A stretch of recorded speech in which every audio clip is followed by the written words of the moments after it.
فرمایا گیا دنیا کی سب سے اچھی چیز کیا ہے؟ آپ گیس کرو، آپ کے دماغ میں کیا ہے؟ ایک بڑا محل، بہت سارا مال، بڑی جائیداد۔ دنیا کی سب سے اچھی چیز کیا ہے؟ حدیث پاک میں ہے المرأة الصالحہ خیر متاع الدنیا، پورے دنیا کے سامان میں اگر سب سے اچھی چیز کوئی ہے تو نیک بیوی کا مل جانا۔ نیک بیوی اگر کسی کو ملی ہے، یعنی ایک میل اور ایک فیمیل درختوں میں بھی ہوتے ہیں، ان دونوں کو جوڑ دیا جاتا ہے تو بہت جلدی بڑھتے ہیں اور پھل اچھے دیتے ہیں۔ یہ جو کلمی کرنا اس کو کہتے ہیں، کھجوروں کے درختوں کو صحابہ کلمی کرتے تھے۔ میرے آقا صلی اللہ علیہ وسلم جب آئے، صحابہ نے حضور نے پوچھا یہ کیا کر رہے ہو؟ کہا ہم ان کا جوڑا لگاتے ہیں اور یہ دونوں جوڑ بہت جلدی بڑھتے ہیں، میل اور فیمیل۔ حضور پاک صلی اللہ علیہ وسلم نے فرمایا اس کی کیا ضرورت ہے؟ چھوڑ دیا صحابہ نے چھوڑ دیا۔ اس کے بعد پھر صحابہ کہتے ہیں وہ درخت بڑھے ہی نہیں، اور جن کو نہیں لگایا گیا تھا وہ پھل صحیح سے دیے نہیں۔ تو صحابہ آئے، عرض کرنے لگے یا رسول اللہ صلی اللہ علیہ وسلم ہم نے چھوڑ دیا تھا۔ میرے آقا نے فرمایا وہ تو ایک مشورہ تھا، حکم نہیں تھا کہ اس پر کرنا ضروری ہے، باقی اگر تم اس معاملے کو بہتر جانتے ہو تو پھر کیا کرو۔ نبی اکرم صلی اللہ تعالیٰ علیہ وسلم نے مشورے کے سلسلے میں یہ جو آداب بتائے ہیں، مشورہ جو ہے وہ حکم نہیں ہوتا، یعنی کسی کے اوپر زبردستی نافذ کرنا، امپلیمنٹ کرنا نہیں، اس کو مشورہ نہیں کہتے۔ حضرت ابو بکر صدیق رضی اللہ تعالیٰ عنہ کا ایک قول ہے، توجہ چاہتا ہوں۔ جب کوئی تمہارا بھائی تمہارے پاس مشورہ لینے آئے تو امانت داری کے ساتھ اللہ کو گواہ بنا کر اس کے لیے خیر کا مشورہ دو، گمراہ مت کرنا۔ حضرت ابو بکر صدیق فرماتے ہیں کہ مشورہ دیا، پھر آنے والے نے مشورہ قبول کیا تو ٹھیک ہے، نہیں تو دو باتیں ہیں، اگر مشورہ صحیح نہیں دیا تھا تو اس آدمی میں خیر نہیں، اور اس نے مشورہ دے دیا تھا لیا نہیں تو اس آدمی میں خیر نہیں، دو میں سے کسی ایک میں خیر نہیں۔ اچھا مشورہ لینے سے کترایا، پیچھے ہٹ گیا تو گویا کہ اس آدمی میں خیر نہیں ہے۔ اب یہاں پر یہ بحث گنجھلک نہ ہو جائے، میں تھوڑی سی وضاحت کر دیتا ہوں۔ اس کی کیٹیگری ہے، مشورہ جو ہے کس سے کرنا چاہیے کس سے نہیں کرنا چاہیے، اس کے بھی آداب ہیں۔ ہاں، آپ میڈیکل سائنس کے اسٹوڈنٹ ہیں، آپ ڈاکٹریٹ کر رہے ہیں، بائیولوجی پڑھ رہے ہیں، اور کسانوں سے مشورہ کر رہے ہیں کہ اس میں آپریشن میں کیسے کروں، سکسیس کیسا ہوگا، پیٹ کا آپریشن، سر کا آپریشن، تو یہ کیسی بات ہے؟ یہ لا یعنی بات ہے۔ پھر کسان مشورہ دے گا بڑا پھاوڑا لے لو، چھوٹی کدالی لے لو، پیٹ پھاڑو، اس کے فن کے مطابق جو چیز ہوگی اس سے مشورہ کیا جائے گا، اور تمہارے علم سے ریلیٹڈ جو لوگ ہوں گے ان سے مشورہ کیا جائے گا۔ اسی لیے سارے علوم کے اور سارے فنون کے متعلق آپ اتنا تو جانتے ہیں، طبیعت خراب ہے تو 4 ڈاکٹروں سے مشورہ لیا جاتا ہے، آپریشن فلاں کہہ رہا ہے، فلاں کہہ رہا ہے، سب سے مشورہ لے لیتے ہیں کہ کیا کرنا ہے۔ آپ جو ہے انجینئرز کے پاس جاتے نہیں، آپ کو اتنی خبر ہے، اگر کڈنی خراب ہے تو انجینئر کو نہیں دکھاتے، سب ڈاکٹروں سے مشورہ لیتے۔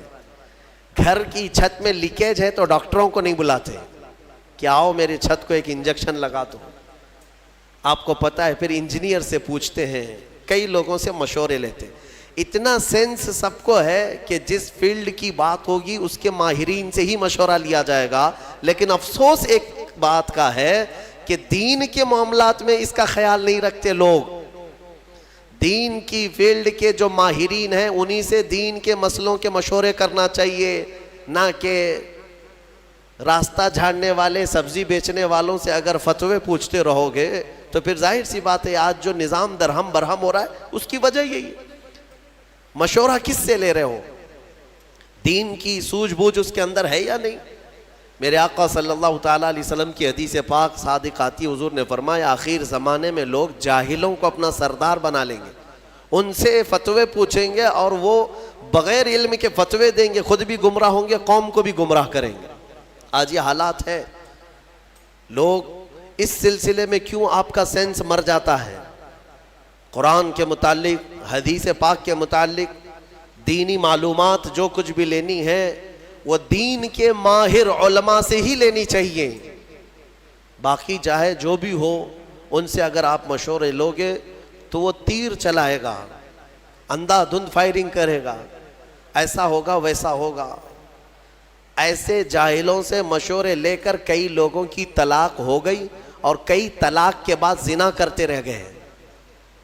نہیں ہوا، جاؤ گھر میں، کون بولتا ہے طلاق نہیں ہوئی؟ اس صاحب نے کہہ دیا، جاہلوں نے اس کے بعد اپنے گھر میں ویسی جینا شروع کر دیا جبکہ ہر دن زنا کا گناہ ہے ان کے لیے۔ تو ماہر اور خبیر لوگوں سے ہر فیلڈ کی جس طرح مشورہ کیا جاتا ہے، دین کے معاملات میں بھی مشورہ انہی سے کیا جائے جو دین کے ماہرین ہیں۔ اچھا، ایک اور بات، نوجوانوں کو آج مناظرہ کرنے کا بڑا شوق رہتا ہے، ڈیبیٹ کرنے کا، وہ بھی کس پہ؟ فیس بک پہ، واٹس ایپ پہ، اور کن کن معاملات پہ ڈیبیٹ کرتے رہتے ہیں؟ عقیدے کے معاملات پر، کبھی اہل حدیث سے، کبھی دیوبندیوں سے، کبھی شیعوں سے۔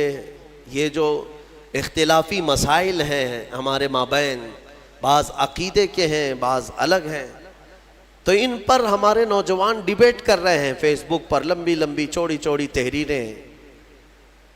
کچھ سالوں پہلے کی بات ہے، شاید 1-2 سال گزرے ہوں گے، رات کے 2:30 بج رہے تھے یا 2 بج رہے تھے، مجھے فون کنٹینیو آ رہا ہے۔ ظاہر سی بات ہے، اتنی رات کو اگر فون آئے تو کسی کی ایمرجنسی ہوگی، سیریس ہوگا۔ اٹھا کر کے معلوم کہ ایک نوجوان کہتا ہے، حضرت ایک فلاں فلاں مسئلہ پیش آ گیا ہے، جلدی سے آپ کو بتانا ہے۔ اتنی رات کو کیا مسئلہ ہے؟ کہا نہیں، بحث ہو رہی ہے ہماری، دلیل دینا ہے۔ کیا ہے؟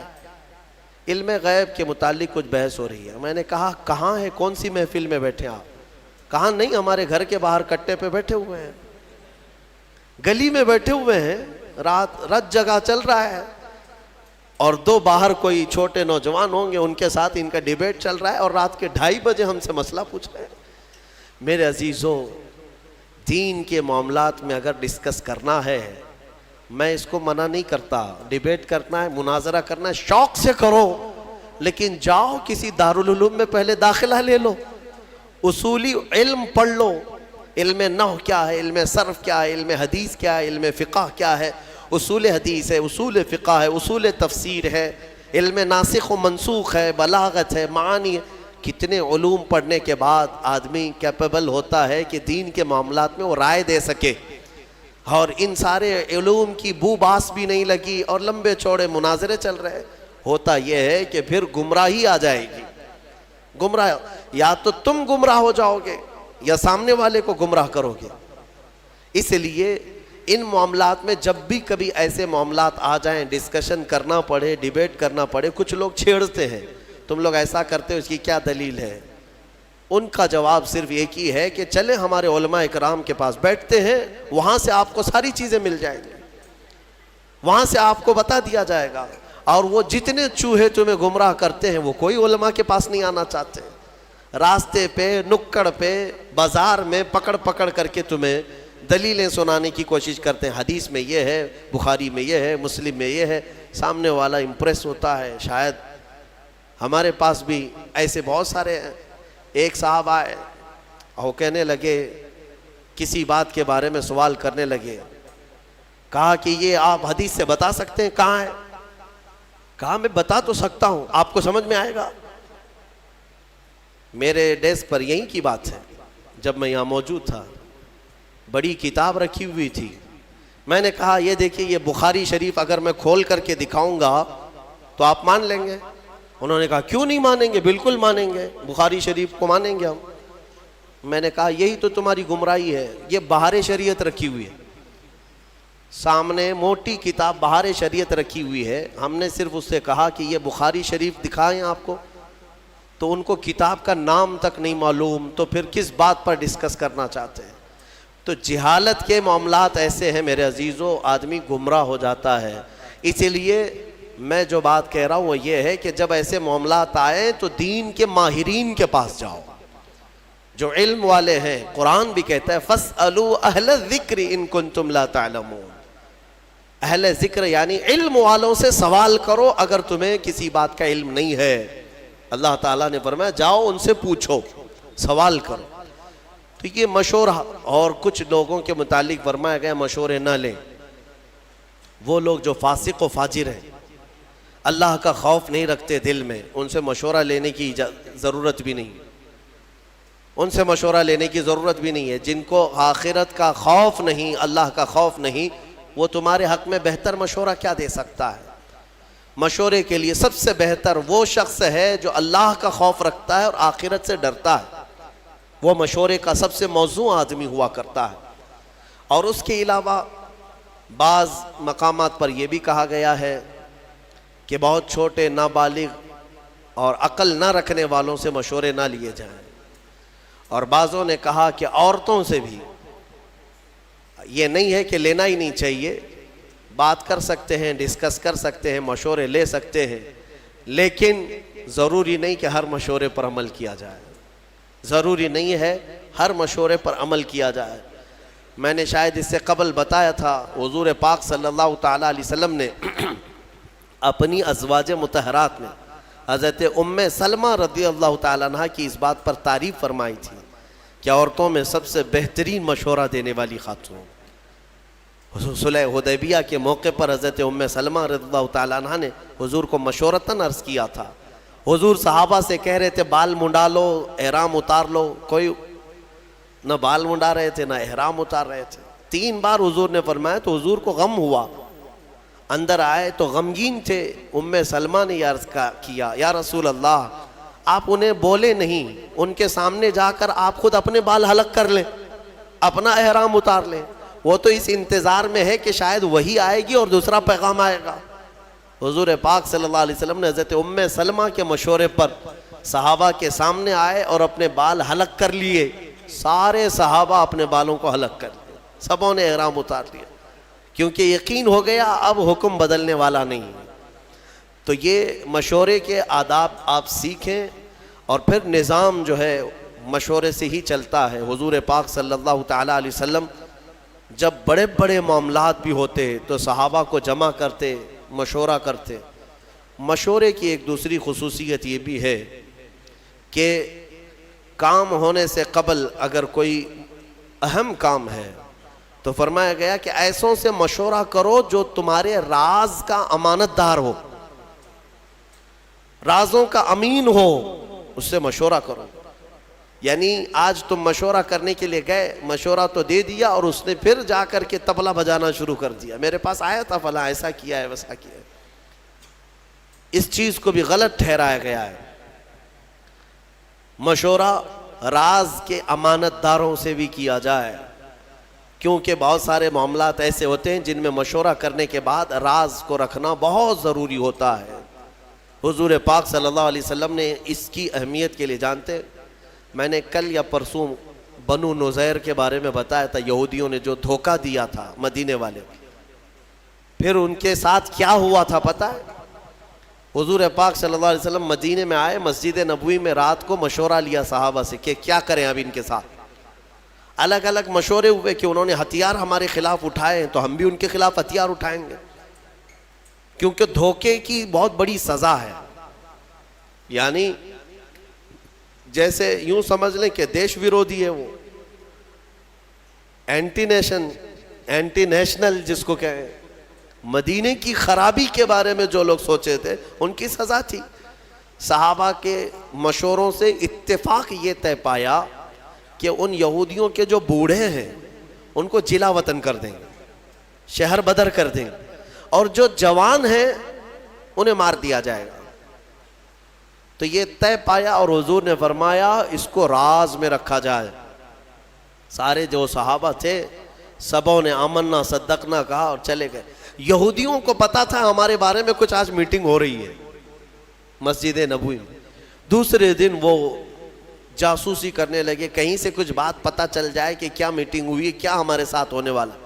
ایک صحابی تھے حضرت ابو لبابہ، ان کی پرانی دوستی تھی کیونکہ شہر میں رہتے تھے، یہودی بھی دوست تھے، گزر رہے تھے تو دوستوں نے پکڑ لیا، کہا کہ ابو لبابہ کل تم بھی تھے وہاں پر، ہمارے بارے میں کیا مشورہ ہوا ہے؟ کہا نہیں میں نہیں بول سکتا۔ صحابی تھے اور امانت دار بھی تھے، وفادار بھی تھے، انہوں نے کہا نہیں میں نہیں بول سکتا۔ تو انہوں نے بہت اپنی پرانی یادیں یاد دلائی اور منتیں سماجتیں کرنے لگے، بچپن کا تو ساتھی ہے، ہمارا یار ہے، بتا تو صحیح۔ تو وہ جذباتی ہو گئے، پرانی یادیں، دوستی یاری سب یاد دلانے کے بعد تھوڑے سے جذباتی ہو گئے، اور انہوں نے صرف کہا نہیں بلکہ یوں اشارہ کیا گردن کی طرف، یوں کر دیا اور چلے گئے، میں نہیں بولوں گا، کچھ نہیں بولوں گا۔ وہ سمجھ گئے کہ قتل کا منصوبہ مشورہ ہوا ہے۔ شام ہونے سے پہلے سارے یہودی مدینے سے بھاگ گئے، سب چھوڑ کر نکل پڑے۔ حضور پاک صلی اللہ علیہ وسلم کو خبر ہوئی تو حضور نے صحابہ کو بلایا اور کہا کس نے اللہ کے رسول کے راز کو افشا کیا؟ کون ہے جس نے ہمارے کل کی رات ہونے والے مشورے کے راز کو افشا کیا؟ صحابہ سب سہمے ہوئے تھے۔ حضرت ابو لبابہ کہتے ہیں اس کے سامنے کیا چھپائیں جو دلوں کے حالات کو بھی جانتا ہے۔ کھڑے ہوئے اور کہا یا رسول اللہ یہ خطا مجھ سے سرزد ہوئی، لیکن میں نے کہا نہیں، ہاتھ کے اشارے سے صرف ہلا کر کے اتنا بتایا۔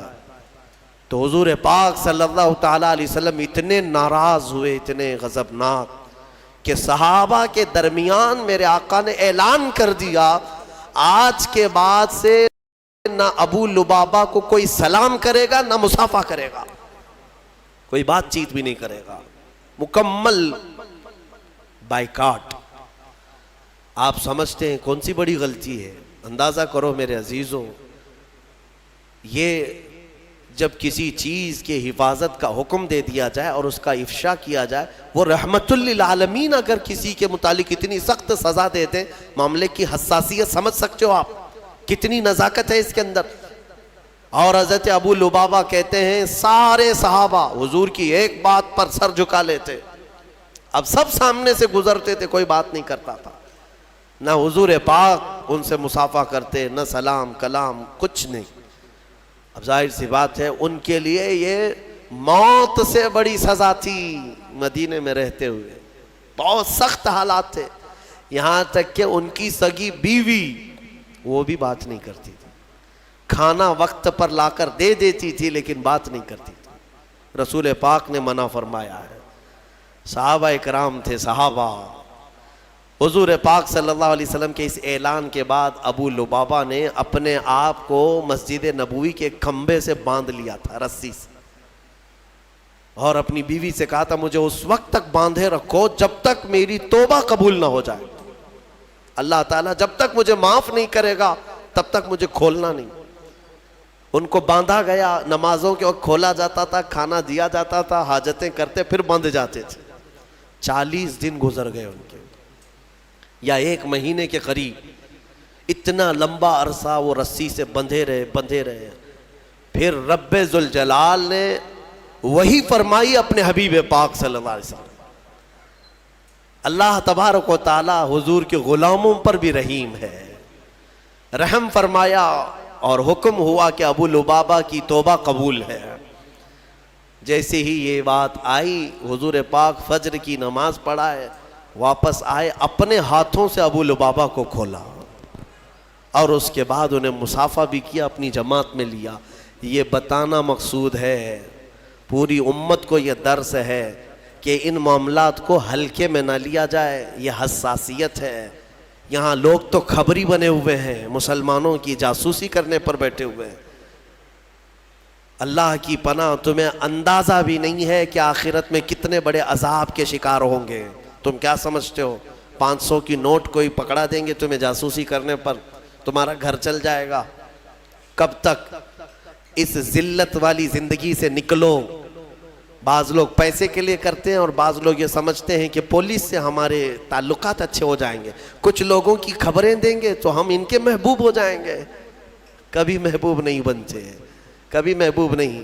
10 سال تم خبریں دیتے رہو، محبوب بنے رہو، ایک دن مردود بنی جاؤ گے۔ مردود تو بننا ہی ہے ان کے ہاتھ میں۔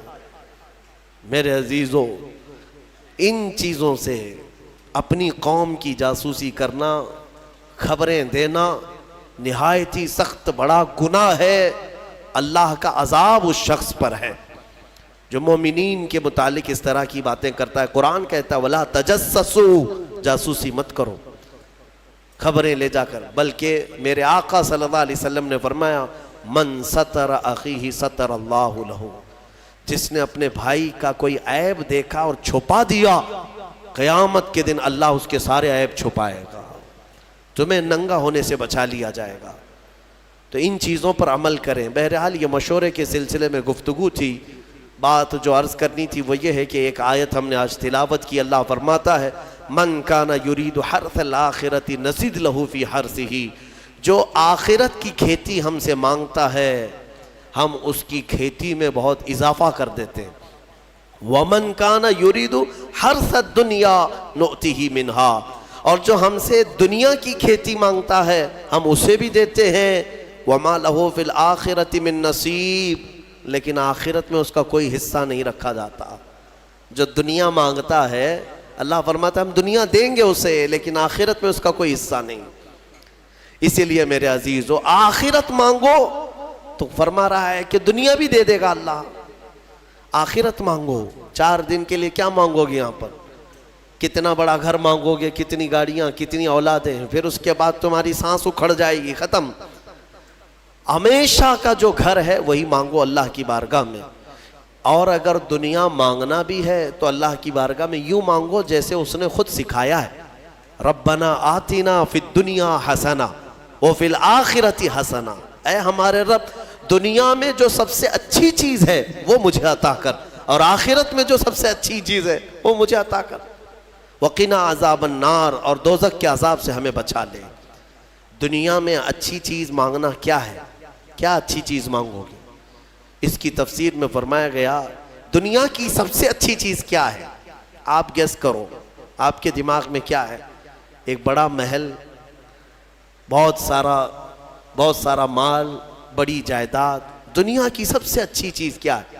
حدیث پاک میں ہے المرأة الصالحہ خیر متاع الدنیا، پورے دنیا کے سامان میں اگر سب سے اچھی چیز کوئی ہے تو نیک بیوی کا مل جانا۔ نیک بیوی اگر کسی کو ملی ہے آدھی دنیا ملی ہے اس کو۔ یہ حدیث پاک کی بات میں کہہ رہا ہوں۔ تو دنیا جب مانگی جائے تو نیک و صالح عورت کی تمنا کرنا یہ آدھی دنیا مانگنے کے برابر ہے۔ حقیقت ہے میرے عزیزوں، وہیں سے تمہاری نسل ہے، وہیں سے تمہارا گھر ہے، وہیں سے سب کچھ ہے، حتیٰ کہ تمہارے دماغ کا بھی سارا سکون یا برباد ہونا سب وہیں سے کنیکشن ہے۔ دیکھ لو ایک بار، بہت سارے لوگ جو شادی شدہ ہیں اس کو آزماتے ہوں گے یا محسوس کرتے ہوں گے، زندگی پھر جڑ جاتی ہے، کوئی کام میں وہ تنہا نہیں ہے، ہر چیز میں ساتھ ساتھ ہے، اور اگر ساتھ والی جلاد ہے تو پھر اس کی یہ آدھی جہنم یہی ہے، اس کی آدھی جہنم یہی ہو جاتی اگر جلاد مل گئی، کیونکہ اس کے دماغ پر اثر ہے، اس کے بزنس پر اثر ہے، دوستوں پر اثر ہے، رات کو سویا نہیں، دن بھر بک بک کرتا رہے گا، اور پھر اس کے بعد سگریٹ کی عادت، بیڑی کی عادت، پھر نشے کی عادت، پھر اس کے بعد نہ جانے کون کون سے راستے اختیار کرتا ہے۔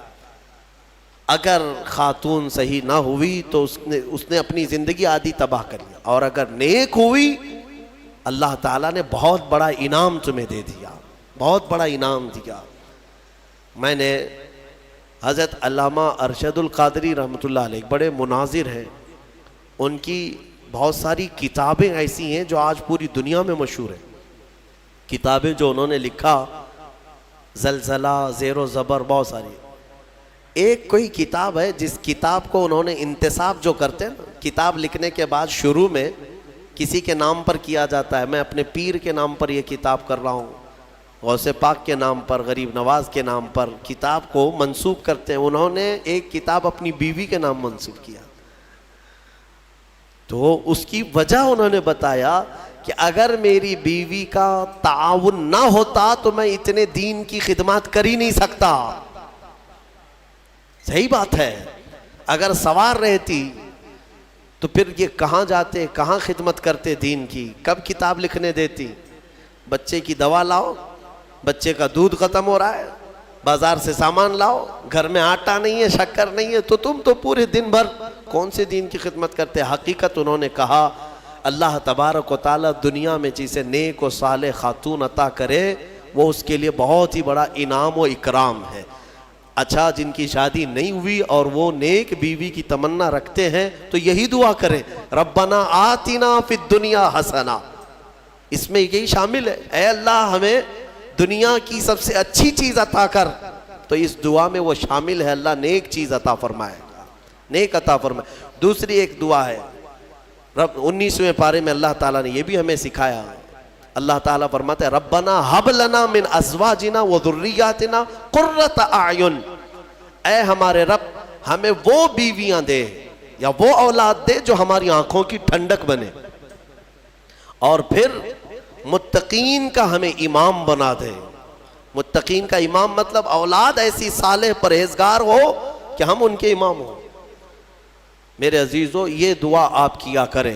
اخیر میں آج جو اہم آیت ہے اس پر میں گفتگو سمیٹتا ہوں. میرے آقا صلی اللہ تعالی علیہ وسلم نے یوں فرمایا, اللہ نے حضور سے یوں ارشاد فرمایا کہ اے حبیب آپ کہہ دیں, آپ فرما دیں کیا, قل لا اسألکم علیہ اجرا الا المودۃ فی القربا. اے محبوب آپ فرما دیں دین کی تبلیغ جو میں نے تمہیں کی ہے, تمہیں دین دیا, ایمان دیا, قرآن دیا, نماز روزے سب سکھائے, ان سارے کاموں پر اے میری امت کے غلاموں میں تم سے اجرت نہیں مانگتا. حضور یہ فرما رہے ہیں میں اس پر کوئی معاوضہ نہیں مانگتا مگر ایک چیز کا سوال, وہ کیا ہے, میری اہل بیت سے محبت رکھنا.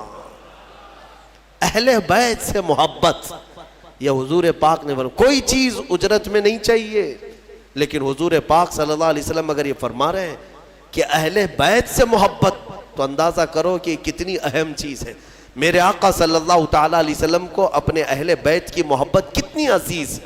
ایک حدیث میں نے پڑھا, فرمایا من مات علی حب آل محمد مات مؤمنا. ایک جگہ مات شہیدہ, جو حضور کی آل اور اہل بیت کی محبت میں مر گیا اسے شہادت کی موت دی جائے گی.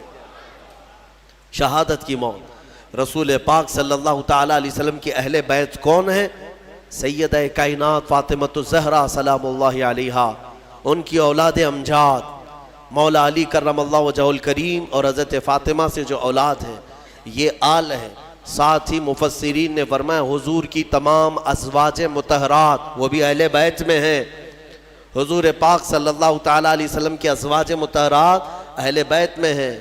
حضور پاک صلی اللہ تعالی علیہ وسلم کے دونوں چچا حضرت امیر حمزہ, حضرت عباس اہل بیت میں سے, حضور کے گھر والوں میں سے.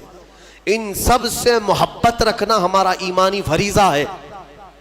اور فرمایا کہ جس کے اندر بغض ہے اہل بیت کا تو پھر وہ ایمان کے ساتھ دنیا سے نہیں جائے گا.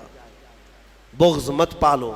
حضور فرماتے فاطمہ میرے جسم کا ایک ٹکڑا ہے, جس نے اس سے محبت کی اس نے مجھ سے محبت کی, اور جس نے فاطمہ سے عداوت کی اس نے مجھ سے دشمنی کی. اس نے مجھ سے دشمنی کی, اور رسول سے دشمنی پھر کون سا ایمان ہے. تو حضور پاک صلی اللہ تعالی علیہ وسلم کی آل کی محبت ہمارے لیے بہت ضروری ہے, لیکن وہ محبت نہیں جو آج کچھ چوہے سکھا رہے ہیں. میں آپ کو صاف صاف بتاتا ہوں, اہل بیت کی محبت یقیناً ہمارے لیے فریضہ ہے, لیکن غلو نہیں کرنا, اس میں ایسا مبالغہ نہیں کرنا کہ اہل بیت کو نبیوں کے اوپر پہنچا دیا یا پھر ان کو خدا کے درجے تک پہنچا دیا. وہ محبت کی بات میں نہیں کرتا. یقیناً ہماری اولاد, ہمارے جان, ہمارے مال سب سے زیادہ ہم ہمارے رسول سے محبت کرتے ہیں اور ان کے بعد ان کے اہل بیت اور صحابہ سے محبت، یہ ہمارے لیے ضروری ہے۔ اہل بیت حسنین کریمین رضوان اللہ تعالیٰ علیہ مجمعین، آپ اندازہ کریں میرے آقا صلی اللہ تعالیٰ علیہ وسلم کس قدر ان سے محبت فرماتے تھے، کس قدر محبت، یہاں تک کہ نمازوں میں بھی حضور پاک صلی اللہ علیہ وسلم دونوں شہزادوں کو ساتھ لے کر کے نماز پڑھتے تھے۔ حضور کا ایک جبہ تھا کافی چوڑا، حضرت ابو ہریرہ کہتے ہیں ٹھنڈیوں کے دنوں میں حضور پاک صلی اللہ علیہ وسلم اس جبے کو پورا اوڑھ کر کے آئے یا چادر اوڑھ کر کے آئے، لیکن اندر کوئی چیز محسوس ہو رہی تھی۔ حضرت ابو ہریرہ کہتے ہیں میں نے بہت دیر تک کوشش کیا کہ حضور کس چیز کو چھپائے ہوئے ہیں، بعد میں چادر ہٹی تو پتہ چلا حسن و حسین رضی اللہ تعالیٰ عنہ حضور پاک اپنے سینے سے چمٹا کر کے رکھتے تھے۔ میرے عزیزو، حضور نماز کے لیے جائیں تو کوئی ہے جس کی مجال جو حضور کی پیٹھ پر سوار ہو جائے؟ وہ حسین اعظم ہے۔ میرے آقا صلی اللہ تعالیٰ علیہ وسلم کی نماز کے عالم میں اگر وہ سجدے میں پیٹھ پر چڑھتے تو حضور سر نہیں اٹھاتے تھے، سر نہیں اٹھاتے۔ حالانکہ مسئلہ یہ ہے شریعت کا کہ اگر بچہ نماز پڑھنے کے دوران آ گیا تم ایک ہاتھ سے اس کو اٹھا کے سائیڈ کر سکتے ہو، اگر اچھل کود کر کے گود میں لٹک گیا تمہاری نماز میں، چھوٹا بچہ نہ سمجھ، تو تم ایک ہاتھ سے اس کو ہٹا سکتے ہو، شریعت نے یہ اجازت دی ہے۔ ماں کے لیے بھی ہے، باپ کے لیے بھی ہے۔ مصلی پر نماز پڑھتے وقت کبھی کبھار بچے سجدہ گاہ پہ آ کے بیٹھ جاتے ہیں، سجدہ کیسے کریں؟ حکم ہے کہ ان کو اٹھاؤ، سائیڈ کرو اور پھر سجدہ کرو، تمہاری نماز میں خرابی نہیں ہے۔ یہ مسئلہ تو ہے، لیکن میرے آقا صلی اللہ علیہ وسلم نے حسین اعظم کے سوار ہونے کے وقت نہ اپنی پیٹھ سے ہاتھ کھینچ کر کے ان کو الگ کیا، نہ ہی ہلا کر کے ان کو گرایا، بلکہ جب تک خود امام حسین اترے نہیں میرے آقا سجدے میں ہی رہے، لمبا سجدہ ہو جاتا تھا۔ یہ نازوں کے پلے ہوئے شہزادے کس کے ہیں؟ میرے آقا کے ہیں۔ اور پھر فرمایا میرے آقا نے کہ جنت کے پھول جس کو ریحان کہا جاتا ہے، سب سے زیادہ خوشبو ان پھولوں کی ہوتی ہے۔ میرے آقا صلی اللہ علیہ وسلم فرماتے ہیں جنت کے وہ ریحان کوئی دنیا میں ہے تو وہ حسن و حسین ہے۔ کیونکہ صحابہ نے پوچھا حضور پاک صلی اللہ علیہ وسلم، ہم بھی بچوں کو چومتے ہیں نا، بوسہ دیتے ہیں، کبھی ان کے گال پہ بوسہ دیا، کبھی ان کی گردن پہ دیا۔ حضور پاک صلی اللہ تعالیٰ علیہ وسلم اپنے نواسوں کو بوسہ نہیں سونگھتے تھے، یوں گردن کے پاس قریب لے جا کر سونگھتے تھے اور چہرے کو سونگھتے تھے۔ بوسہ لیتے ہیں نا، چومتے ہیں، چومنا بھی ثابت ہے، بوسہ لینا بھی ہے، لیکن سونگھتے تھے۔ صحابہ کہتے کہ یا رسول اللہ صلی اللہ علیہ وسلم آپ ان بچوں کو سونگھتے ہیں؟ کہا ہاں، یہ جنت کے ریحان ہیں، یہ ریحان ہیں، یہ میرے لیے دنیا میں جنت کے ان پھولوں میں سے ہیں، ان کی خوشبو سونگھی جائے گی۔ ان کے مقامات جس قدر بیان کریں وہ کم ہے۔ ہر سال محرم میں اہل سنت و جماعت کا یہ شیوا رہا ہے کہ اہل بیت کی بارگاہ میں ہم ہر سال حاضری دیتے ہیں بیانات کے ذریعے۔ لہٰذا اے سنی مسلمانوں یاد رکھنا، اپنے اس چیز کو باندھ کر کے لے جانا، جینا۔ اب تو حضور پاک صلی اللہ تعالیٰ علیہ وسلم کی محبت کے بعد دو محبتیں شرط ہے تمہارے لیے، ایک حضور کے صحابہ کی اور دوسرے حضور کے اہل بیت کی۔ کسی میں کمی نہیں کرنا، نہ صحابہ کو گالی دینا، نہ اہل بیت کی کمی کرنا۔ کہیں ادھر سے ادھر ہو گئے گمراہ ہو کے مرو گے۔ حضور کے صحابہ ان کا اپنا مقام ہے، حضور کے اہل بیت ان کا اپنا مقام ہے۔ نبی پاک صلی اللہ تعالیٰ علیہ وسلم کے گھر والوں کی جو عزت قرآن میں بیان کی، اللہ فرماتا انما یرید اللہ لیذہب عنکم الرجس اہل البیت ویطہرکم تطہیرا۔ بے شک اللہ یہ چاہتا ہے اے حبیب کہ آپ کے گھر سے ہر گندی چیز کو پاک کر دے، دور کر دے، اور تمہارے گھر والوں کو خوب پاک و ستھرا کر دے۔ اسی لیے حضرت فاطمہ کو کیا کہتے معلوم ہے؟ سیدہ طیبہ طاہرہ۔ طاہرہ کا مطلب ہوا نہایت ہی پاک۔ میں ایک آپ کو یہ بات دے کر کے رخصت ہوتا ہوں، اس بات سے آپ اندازہ کر لیں گے، مزے کی بات ہے۔ حضور پاک صلی اللہ علیہ وسلم گرمیوں کے دنوں میں دوپہر کے وقت حضرت ام سلیم ایک صحابیہ ہیں، ان کے گھر جاتے تھے۔ حضرت انس کے ام سلیم یہ صحابیاں ہیں، خدمتگار تھی حضور کی. وہ کہتی ہیں کہ حضور جب میرے گھر آتے سوتے، گرمی زیادہ ہوتی تو پیشانی پر پسینے جمع ہوتے اور ٹپکنے لگتے. حضرت ام سلیم وہ پسینے کی بوندیں جمع کرتی تھی، وہ جمع کرتی تھی اور شیشی میں بھر لیتی تھی. ایک دن حضور پاک بیدار ہوئے، پوچھا ام سلیم یہ کیا کر رہی ہے؟ وہ کہتی ہیں یا رسول اللہ صلی اللہ علیہ وسلم، اس کو میں حفاظت سے رکھتی ہوں. مدینے میں جب بھی کسی کے گھر میں شادی ہوتی ہے تو دلہنوں کو ہم یہ عطر کے طور پر لگاتے ہیں.